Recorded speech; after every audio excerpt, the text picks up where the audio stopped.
What are some adjustments you had to make along the way in going through this project? One of the biggest ones that we had to address early on in going to cloud in itself is internet bandwidth. Okay. So if you think about when you're running your applications locally in your own building, you're really not touching out on the internet, you're not doing much of anything in there.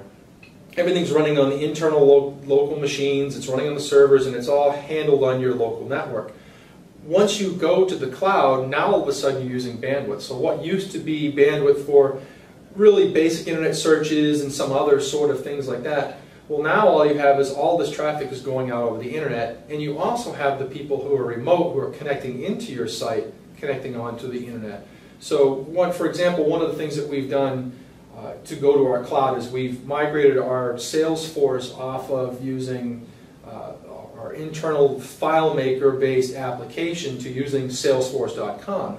Well, the majority of the sales reps are actually inside the building, and when they used to use Salesforce, they were connecting to the local, when they used to use FileMaker, they were connected to the local server, and there was no bandwidth going out. Well, now we have all these sales reps that are hitting Salesforce on the internet. That uses a lot of bandwidth. Okay. Now that we've had our virtual desktop infrastructure in place, the people are local to the systems, it works great. But when I want to pick this up and put it into the colo, now I have internet bandwidth to think about. I also have to think about the bandwidth of all the users that are remote that want to use their iPads, the iPods, all those other devices that are connecting into the system. So the biggest adjustment we had to make was increase the amount of bandwidth that we actually have coming into the building.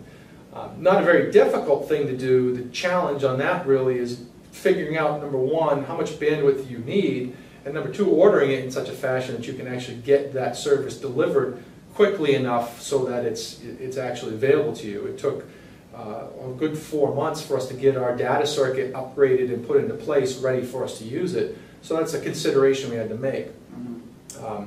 So yeah, that's along the big line is the bandwidth. The second piece on that now is we have to make sure we have redundant paths to the internet. So where you're local and you have your systems working, everything's fine, but if I'm in my building and my systems are in a colo or somewhere else, and I only have a single path to the internet, well, if that internet circuit goes down, I'm kind of stuck. So what we had to do was make sure we had dual paths to the internet.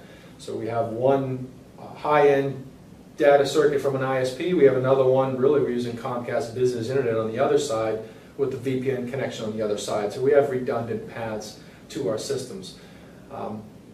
Again, we're sitting on an island, so it's kind of a moot point. If someone hits the telephone pole at the end of the street, we're still in kind of a problem, but people can still get to our systems from outside as well. So, yeah, that's, I'd say, that our biggest adjustment there is the bandwidth side of things. Okay, great. And wrapping up, where do you see GreenPages down the road in the future with the cloud?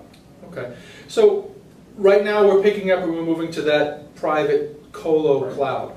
We've also taken advantage of Salesforce, and we use MX Logic for our email spanning. So we're using that software as a service. We've recently launched our Journey to the Cloud blog and our GreenPages website on Terramark's enterprise cloud. So we're using their infrastructure as a service out there as well, in their cloud base. What we're looking at doing now is really expanding the use of that infrastructure and platform as a service, cloud-based services, to actually move some of the processing power off of the systems that we have on our local cloud and actually bringing them up and putting them up into the true private, public clouds. The challenge with doing that is going to be making sure we have the data flows correctly and making sure that we have control over whatever latency and that sort of thing that we have. But that's where we're going to be going. And the next piece that we're going to be doing is looking at the replication of that data. So right now the data sits in one spot.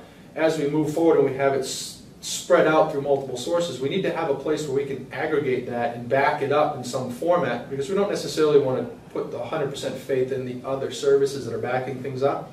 So what we're probably going to end up having is some form of a disaster recovery location, be it in another co-location facility or perhaps even back in the Kittery office, kind of taking the traditional role of having your production inside and your DR outside and flipping that around so that the production is outside and the DR would be inside. All right, well, thanks a lot for your time, John.